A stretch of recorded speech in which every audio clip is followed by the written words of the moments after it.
FOURce!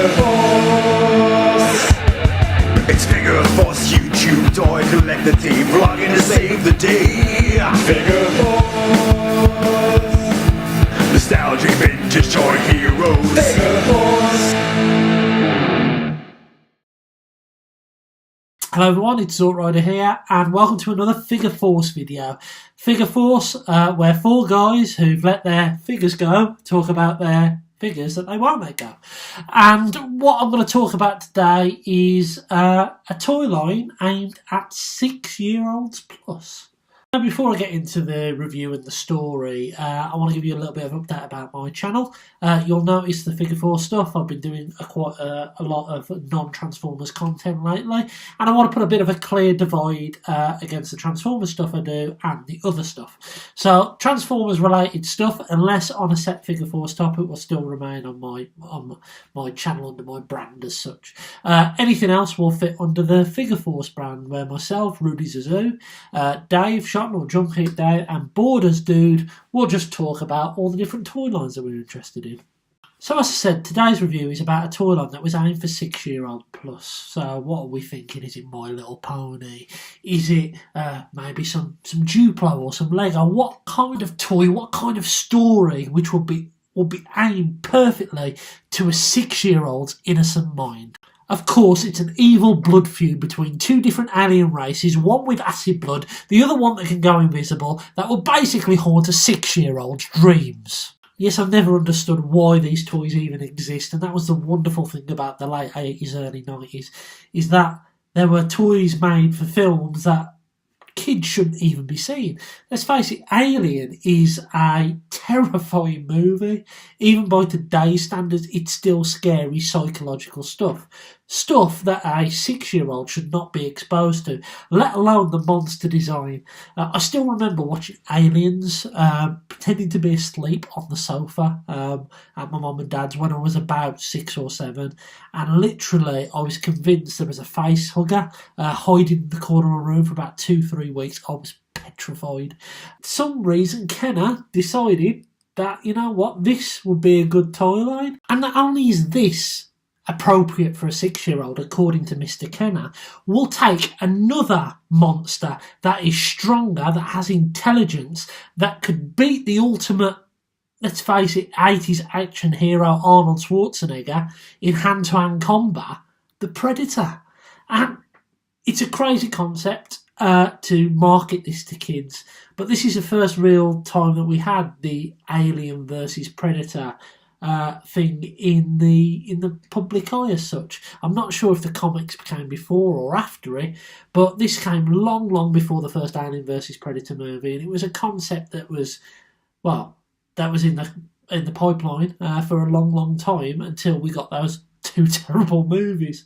And of course, remember in Predator 2, at the end of Predator 2, when Danny Glover finds and stumbles on the alien ship, he actually sees an alien skull on there.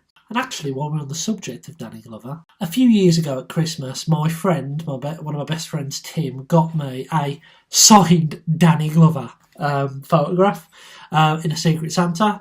And actually, I drew him the following year, and he got a Danny Glover picture back. So I thought it'd be quite cool to tell you that this room, my toy room, is actually called the Danny Glover Suite, in honour of the man who bet the Predator. So let's get down to the toys themselves, and the memory of this for me is a really vivid one.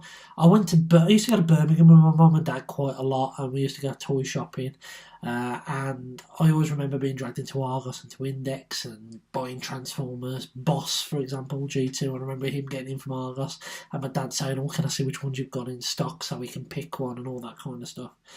This I remember getting from Index, which was like an Argos store back in the day. I don't know if you guys remember it, but I remember waiting in there, and this was a really odd occurrence that they had them actually in the shelves on there in the back, and I remember saying, oh, I want that one, I want that, and then they went out the back and bought one forward, and I got these guys. So we start off with the Exomorph himself, and I'll try and get a little bit more light on the subject. So it's a beautiful sculpted figure, some great detailing, Nice silver paint on the teeth.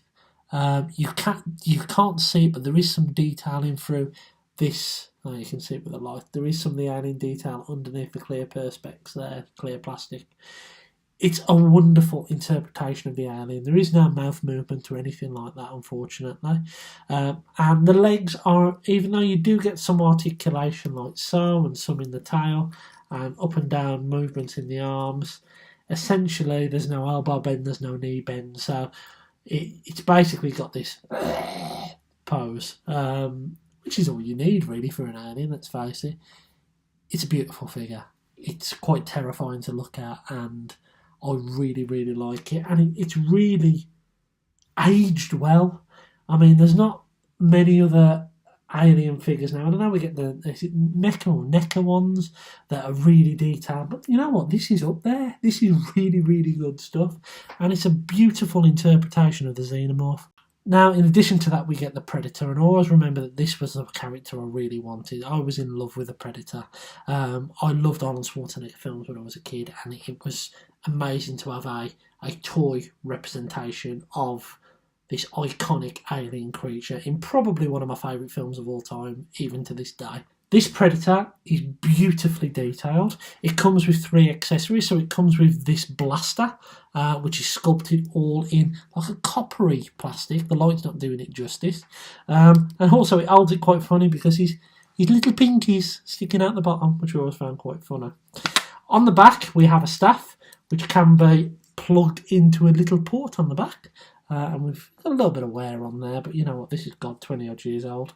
You can hold this staff as well, if you choose to, if you want that look going on, which again is quite cool. And if you remove his mask, you have some beautiful, beautiful sculpt work. Beautiful head sculpt. Considering this was like a budgetish, I think this was about £8 back in the day, between £8 and £10. But you don't get this paint detailing on toys today that are twice as much as that. You've got, as I say, some beautiful green eyes. You've got some pink lips and teeth. This beautiful shading that goes from yellow down to grey, which continues down to the rest of the body. Some beautiful sculpt work and painting on the legs as well. And on the back, you get a bit of a red towel. I've got a mark on there. Don't know what that's from. But that's the only real wear on these figures. They've aged and survived so well. So I found this guy along with his weapons when I went to my mum's not so long ago, and I found all that stuff. So he is one that has literally been lost for the best part of 30 years. Whereas this alien, he always stuck by me. He was in my office in my old house. He's stayed on top of my PlayStation in this house, along with my alien queen. So yeah, it's funny how these two guys got separated. Even though this was my favourite toy when I was younger, it's this one that stuck with me, and this has been stuck in a box at my mum's. Just so happens, when I was sorting through some Transformers bits and bobs the other week, up my loft, I stumbled across his mask as well. So I actually got the set back complete for the first time in a long time. So what do you think? Are these kids' toys? Was this just a company who had the licenses to make toys and print money, and so they did that? Or is it because this is of a forgotten age when actually the rules of today didn't apply, and it was actually okay to stick a toy of a monster in front of kids because it was just a toy? We didn't need to think about it back then. Anyway, I hope you've enjoyed this video. So it's time for FOURce Facts. Now this is something that the lads are going to do at the end of their video, so I thought I'd join in. And while we're on the subject of Predator, did you know, and it is a fact, that Mr. Danny Glover only had the lead role in Predator 2 because Mr. Schwarzenegger, who was originally meant to reprise his role and be alongside Danny Glover, was actually busy filming another sequel, and that sequel was Terminator 2. And now you know, and knowing is half the battle. I've been Zort Rider. Catch you again soon.